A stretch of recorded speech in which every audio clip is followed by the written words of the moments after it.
पिता के घर में रहने से स्त्री को कौन सा पाप लगता है? पिता के घर में रहने वाली कन्या कौन सा पाप करती है? एक बार माता पार्वती पृथ्वी लोक पर भ्रमण करके भगवान शिव के पास आती हैं और कहती हैं, हे प्रभु, आज मैं पृथ्वी लोक पर भ्रमण कर रही थी। तब मैंने देखा कि कुछ कन्याएं अपने पिता के घर में काफी समय से रह रही हैं, जबकि पिछले युगों में कन्याओं का विवाह कम आयु में हो जाता था और वे तभी से अपने पति के घर में रहने चली जाती थी। मैंने एक विचित्र घटना भी देखी है कि कई कन्याएं विवाह के बाद भी पिता के घर में लंबे समय तक या बार बार रहने आती हैं। हे प्रभु, मैं जानना चाहती हूँ कि क्या एक कन्या का पिता के घर में कई अधिक समय तक रहना सही होता है या नहीं? कौन सी आयु में कन्या का विवाह करना योग्य होता है और विवाह के बाद कन्या का पिता के घर में रहने से कौन सा पाप लगता है? हे प्रभु, आप ही जगत के सत्य हैं और सत्य ही शिव है। शिव ही आदि और अनंत है। कृपा करके मेरी जिज्ञासा को शांत करें।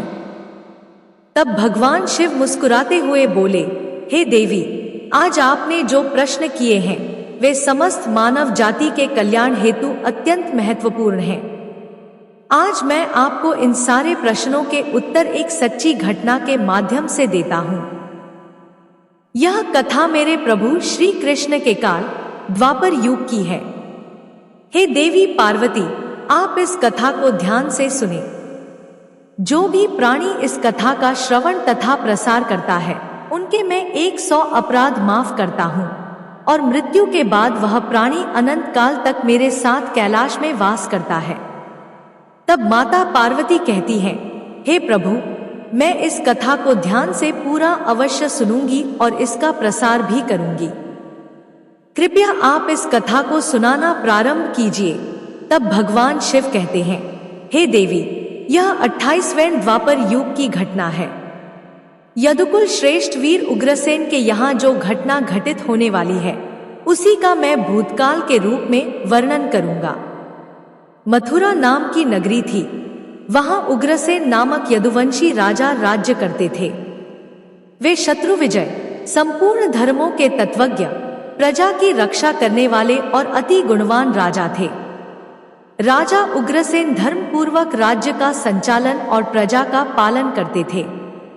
उन्हीं दिनों परम पवित्र विदर्भ देश में सत्यकेतु नाम से प्रसिद्ध एक महापराक्रमी राजा थे।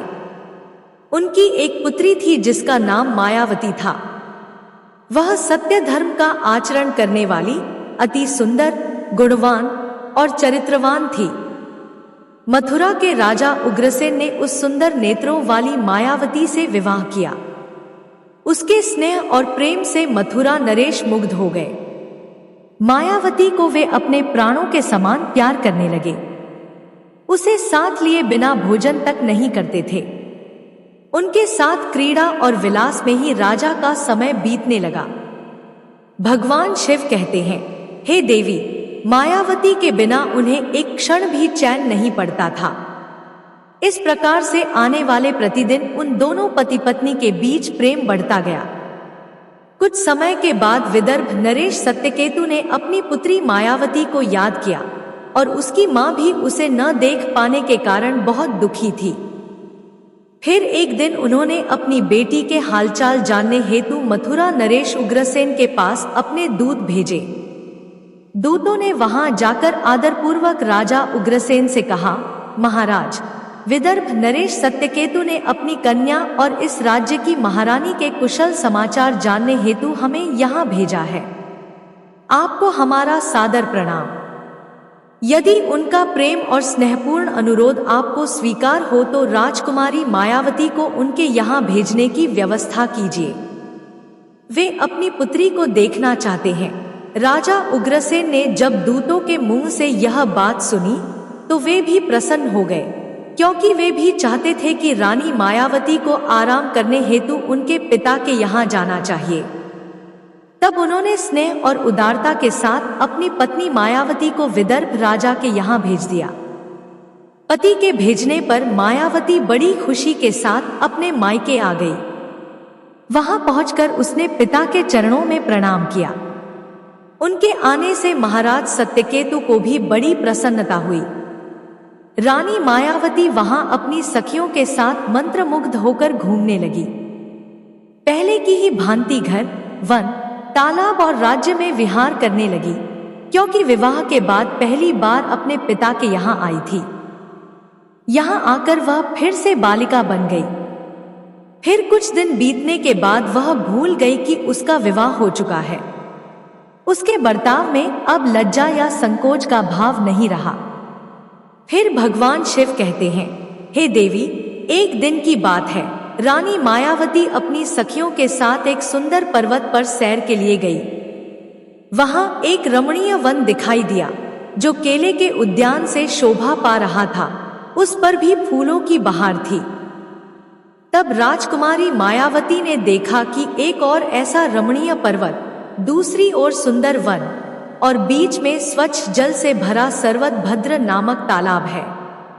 एक छोटी बालिका की तरह वह अपनी सखियों के साथ खेलने लगी। वे सभी इस संसार को भूलकर खेलकूद में मग्न होकर पूरी तरह से डूब गई। फिर वे तालाब में उतर गई और हंसती गाती हुई जल क्रीड़ा करने लगी। उसी समय कुबेर का सेवक गोबल नाम का एक दैत्य दिव्य विमान में बैठकर आकाश मार्ग से कहीं जा रहा था। तब उसी समय तालाब के ऊपर आने पर उसकी दृष्टि मनमोहन सुंदर विदर्भ की राजकुमारी मायावती पर पड़ी, जो निर्भय होकर स्नान कर रही थी। गोबल के पास दिव्य शक्ति होने के कारण उसने निश्चित रूप से जान लिया कि यह विदर्भ नरेश की कन्या और महाराज उग्रसेन की प्यारी पत्नी है। तब वह मन ही मन कहने लगा, यह तो पतिव्रता होने के कारण आत्मबल से ही सुरक्षित है। किसी भी पुरुष के लिए इसे प्राप्त करना अत्यंत कठिन है। उग्रसेन अत्यंत महामूर्ख है जो उसने ऐसी सुंदर पत्नी को मायके भेज दिया है। यह पतिव्रता नारी पराये पुरुष के लिए दुर्लभ है और इधर कामदेव मुझे अत्यंत पीड़ा दे रहा है। मैं किस प्रकार इसके निकट जाऊं और कैसे इसका उपभोग करूं? भगवान शिव कहते हैं, हे देवी, राजकुमारी मायावती की सुंदरता पर मोहित दानव गहरी सोच में पड़ गया और फिर उसने अपने लिए एक उपाय निकाल लिया।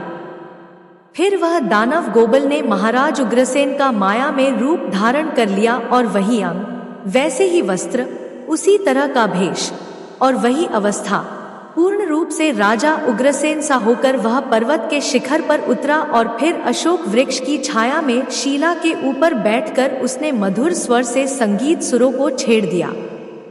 वह गीत संपूर्ण विश्व को मोहित करने वाला था। ताल ल और उत्तम स्वर से युक्त उस मधुर गीत को सखियों के मध्य में बैठी हुई सुंदरी मायावती ने भी सुना। वह सोचने लगी, ऐसा मनमोहक गीत कौन गा रहा है? राजकुमारी मायावती के मन में उसे देखने की तीव्र इच्छा हुई। उसने सखियों के साथ जाकर देखा। तब अशोक की छाया में सुंदर प्रतापी पुरुष बैठा हुआ था। वह महाराज उग्रसेन जैसा दिखाई पड़ता है। भगवान शिव कहते हैं, हे देवी, वास्तव में तो वह राजा के भेष में नीच दानव गोबल ही था। राजकुमारी मायावती विचार करने लगी कि मेरे स्वामी मथुरा नरेश अपना राज्य छोड़कर इतनी दूर कब और कैसे चले आए। वह इस प्रकार सोच ही रही थी कि उस पापी ने स्वयं ही पुकारा, हे प्रिया, आओ, तुम्हारे बिना मैं नहीं जी सकता। तुमसे अलग रहकर मेरे लिए इस प्रिय जीवन को व्यतीत करना भी असंभव सा हो गया है। तुम्हारे स्नेह ने मुझे मोह लिया है, अतः मैं तुम्हें छोड़कर कहीं भी नहीं रह सकता। अपने पति रूपधारी दानव के ऐसा कहने पर राजकुमारी मायावती थोड़ी सी लज्जित होकर उसके सामने गई। वह दानव राजकुमारी मायावती का हाथ पकड़कर उसे एकांत स्थान में ले गया और वहां अपनी इच्छा के अनुसार उसका उपभोग किया। महाराज उग्रसेन के गुप्त अंग में कुछ खास निशानी थी जो उस पुरुष में दिखाई नहीं दी, जिससे राजकुमारी मायावती के मन में उसके प्रति संदेह उत्पन्न हुआ। राजकुमारी मायावती ने अपने वस्त्र संभाल कर पहन लिया, किंतु इस घटना से उसके हृदय में बड़ा ही दुख हुआ। वह क्रोध में आकर नीच दानव गोबल से बोली, ओ नीच, जल्दी बता तू कौन है? तेरा आकार दानव जैसा है। तू पापी और निर्दयी है। यह कहते कहते आत्मग्लानि के कारण राजकुमारी मायावती की आंखें भर आईं। वह श्राप देने को उद्यत होकर बोली, हे दुरात्मा, तूने मेरे पति के रूप में आकर मेरे साथ छल किया और इस धर्म शरीर को अपवित्र करके मेरे उत्तम पति वृत्ति का नाश कर डाला है। अब तू मेरा भी प्रभाव देख ले। मैं तुझे अत्यंत कठोर श्राप दूंगी। राजकुमारी मायावती की बात सुनकर दानव गोबल ने कहा, हे पतिव्रता नारी, भगवान विष्णु तथा उत्तम ब्राह्मण के भय से समस्त राक्षस और दानव दूर भागते हैं।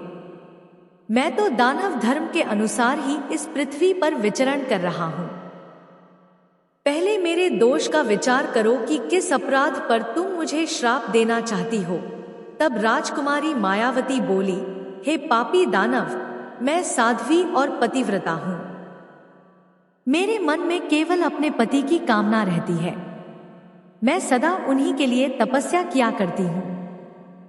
मैं अपने धर्म मार्ग पर स्थित हूं, किंतु तूने माया रचकर मेरे धन के साथ ही मुझे भी नष्ट कर दिया। इसलिए हे दुष्ट दानव, तुझे भी मैं भस्म कर डालूंगी। तब दानव गोबल बोला, हे राजकुमारी, यदि तुम उचित समझो तो यह बात ध्यान से सुनो।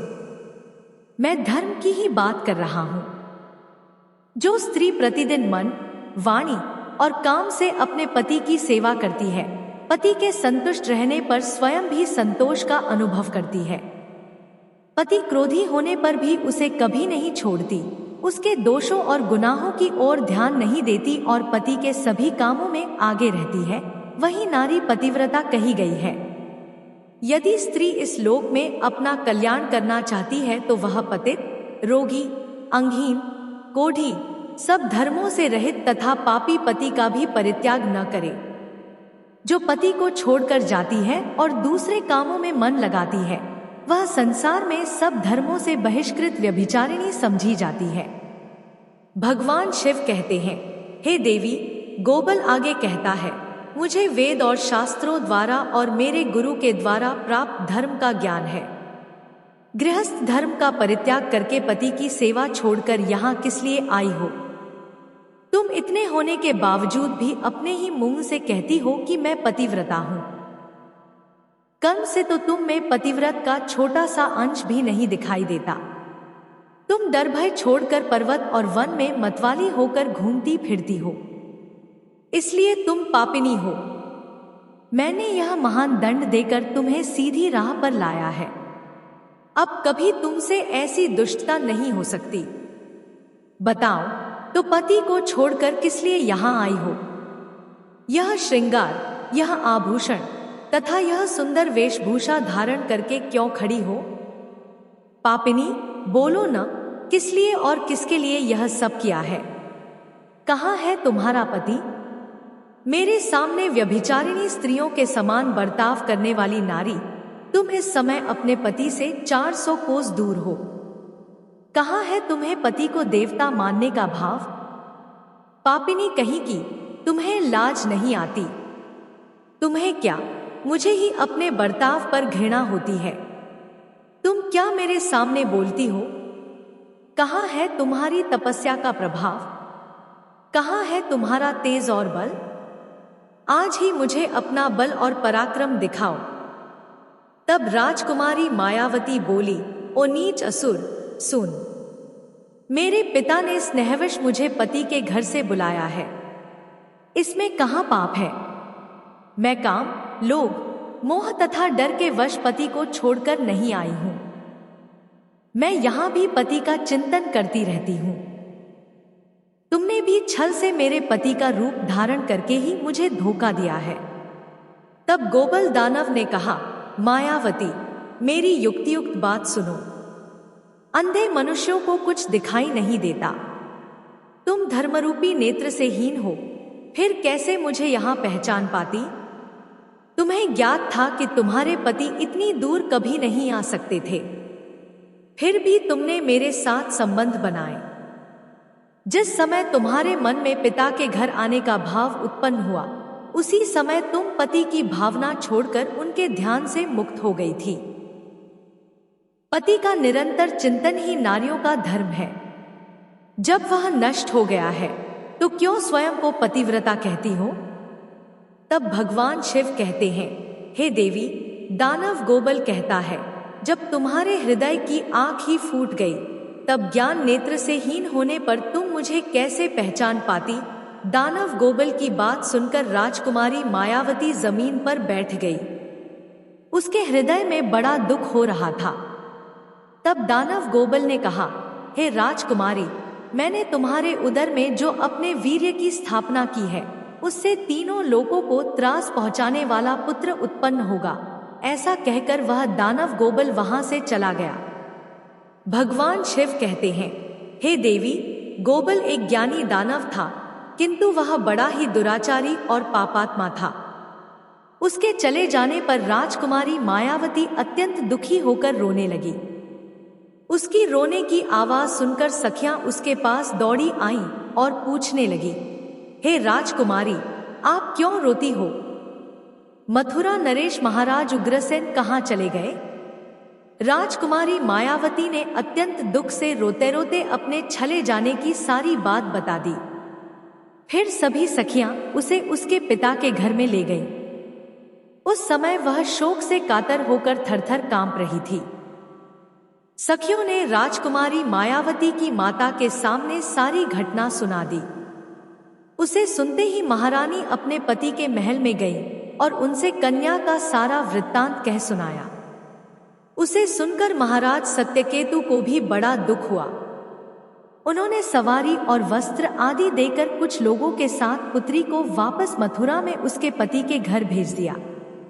राजा उग्रसेन मायावती को आए देख बहुत प्रसन्न हुए। वह रानी से बार बार कहने लगे, हे प्रिय, मैं तुम्हारे बिना जीवन व्यतीत नहीं कर सकता था। अच्छा हुआ तुम शीघ्र ही लौट आई। हे मायावती, तुम अपने गुण, शील, भक्ति, सत्य और पतिव्रत आदि सद्गुणों से मुझे अत्यंत प्रिय लगती हो। अपने प्रिय पत्नी मायावती से ऐसा कहकर महाराज उग्रसेन उसके साथ विहार करने लगे। सब लोगों को भय पहुंचाने वाला उसका भयंकर गर्भ दिन ब दिन बढ़ने लगा, किंतु उस गर्भ का कारण केवल मायावती ही जानती थी। अपने उदर में बढ़ते हुए उस गर्भ के बारे में मायावती को दिन रात चिंता बनी रहती थी। 10 वर्ष तक वह गर्भ बढ़ता ही गया। तत्पश्चात उसका जन्म हुआ। भगवान शिव कहते हैं, हे देवी, वह अति तेजस्वी, महाबली, दुराचारी प्रजा को कष्ट देने वाला कंस था, जिसके भय से तीनों लोकों के निवासी थरथर कांप उठे थे।